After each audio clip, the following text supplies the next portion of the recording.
और कैसे हैं आप लोग। उम्मीद करता हूँ सब लोग बिल्कुल खैरियत से होंगे। आज जो मैं आपके साथ हेल्थ टिप शेयर करने जा रहा हूँ वो ये है कि सेहतमंद रहने के लिए सिर्फ और सिर्फ अपनी फूड पर फोकस ना करें। फूड सिर्फ एक चीज़ है जो आपकी सेहत की ज़मानत है। इसके अलावा भी 3 चीज़ें और हैं जो आपकी सेहत की ज़मानत हैं। दूसरे नंबर पर है आपकी एक्सरसाइज। पहले नंबर पर होगी फूड, दूसरे नंबर पर होगी एक्सरसाइज, कितनी आप एक्सरसाइज करते हैं। तीसरे नंबर पे हो गई आपकी स्लीप, कितना अच्छा हेल्दी आप सोते हैं। जैसे कि मैंने पहले कहा था कि 8 से 10 घंटे सोना चाहिए। और चौथे नंबर पर है जो सबसे इम्पॉर्टेंट है, वो हेल्दी रिलेशनशिप। जी हाँ, आपकी सोशल लाइफ बहुत अच्छी खुशगवार होनी चाहिए। आप घर में खुश रहें, आप घर के बाहर खुश रहें, अपने दोस्तों में खुश रहें।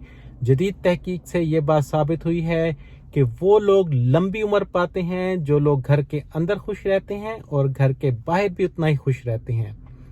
तो बॉटम लाइन ये किस्सा मुख्तसर कि आपकी ज़िंदगी का एक ही मकसद होना चाहिए कि मैंने 100 साल ज़िंदा रहना है और बगैर किसी बीमारी के ज़िंदा रहना है। इंशाअल्लाह आपसे फिर मुलाकात होगी। सी यू अगेन, बाय।